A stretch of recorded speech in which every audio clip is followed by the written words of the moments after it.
আজকে মাহমুদুর রহমান সাহেবের সাক্ষ্য গ্রহণ অসমাপ্ত অংশটুকু তিনি বলা শেষ করেছেন। তাকে জেরা করার পর্বটা চলছে, আপনারা সবাই দেখেছেন। তো আমরা যেহেতু ওনার মূল বক্তব্যটা শেষ হয়েছে, আমরা মোটা দাগে উনি যেসব বিষয় বলেছেন, প্রসিকিউশন এখান থেকে কি পেয়েছে সেই বিষয়টা একটু সংক্ষেপে আপনাদেরকে জানাতে চাই। তিনি মূলত আওয়ামী লীগ সরকারের যে পেছনের রাষ্ট্র ক্ষমতায় আসা এবং বাংলাদেশের রাজনীতিতে আওয়ামী লীগের কী ধরনের ভূমিকা ছিল, শেখ হাসিনা এবং তার পিতা শেখ মুজিবুর রহমান কী ধরনের রাজনীতি করেছেন সেই বিষয়গুলো বর্ণনা করেছেন।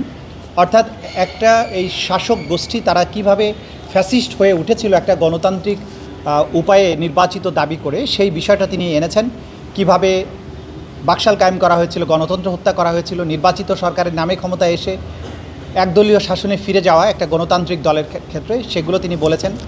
সেই সময়ে রক্ষী বাহিনী গঠন করে কিভাবে একই কায়দায় সেই সময় মানুষকে অপহরণ করা, গোপন কারাগারে আটক, ক্রস ফায়ারে হত্যা করার যে ট্র্যাডিশন ছিল সেটার কথা তিনি বলেছেন। তিনি বলেছেন কিভাবে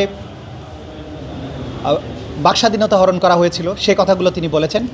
পরবর্তী সময়ে সেনাবাহিনীর প্রতি তাদের যে ভীতি, শেখ মুজিবুর রহমান সাহেবও সেনাবাহিনীকে দানব মনে করতেন এবং তিনি বলেছিলেন যে পাকিস্তানি সৈন্যবাহিনীর মতো একটা দানব বাংলাদেশে তিনি সৃষ্টি করতে চান না।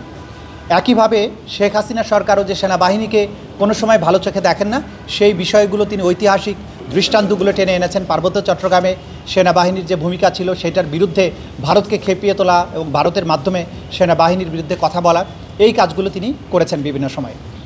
পরবর্তী সময়ে বাংলাদেশে শাহবাগের যে ফ্যাসিবাদী আন্দোলন ছিল, যে একটা নিয়মতান্ত্রিক রাষ্ট্রে বিচার ব্যবস্থা যেভাবে চলছিল, সেই বিচার ব্যবস্থার মধ্যে অনেক ত্রুটি বিচ্যুতি থাকার পরেও একটা কোর্ট যেখানে ফাংশন করছিল, সেই জায়গায় মব সৃষ্টি করে, মব কালচারের জনক যে আওয়ামী লীগ ছিল, তারা একটা রায়কে প্রভাবিত করে মৃত্যুদণ্ডের রায়ে রূপান্তর করার ক্ষেত্রে শাহবাগের যে ফ্যাসিবাদী মব, সেটা কিভাবে আওয়ামী লীগ করেছিল, প্যাট্রোনাইজ করেছিল কিভাবে।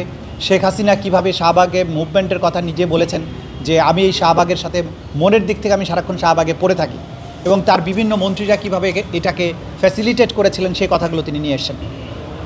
তিনি আরও বলেছেন যে কিভাবে বিচার বিভাগকে তার ইচ্ছা পূরণের হাতিয়ার হিসেবে ব্যবহার করা হয়েছিল, কিভাবে দলীয় বিচারকদেরকে পদোন্নতি দেওয়া হয়েছে, মামলার রায় নিজের পক্ষে নিয়ে এসে পরবর্তী সেই সব বিচারককে পদোন্নতি দেওয়া, প্রধান বিচারপতি বানানো, এই কাজগুলো আওয়ামী লীগ সরকার করেছে। কিভাবে আন্তর্জাতিক অপরাধ ট্রাইব্যুনালকে ব্যবহার করে প্রতিপক্ষকে দমন করার চেষ্টা করা হয়েছে সেগুলো তিনি বলেছেন। এবং সকল কিছুর উপরে নিয়ন্ত্রণ প্রতিষ্ঠার পরে শেখ হাসিনা যখন বুঝতে পেরেছেন যে তিনি ইচ্ছা করলেই বাংলাদেশের নির্বাচন ব্যবস্থাকে কুক্ষিগত করতে পারেন, একদলীয় নির্বাচন করতে পারেন, তখন তিনি পরপর 3টি সাধারণ নির্বাচনকে ইচ্ছে মতো সাজিয়ে নিয়ে তিনি 3বার নির্বাচিত হয়েছেন বলে ঘোষণা করে বাংলাদেশের ক্ষমতার মসনদ তিনি দখল করে বসেছিলেন।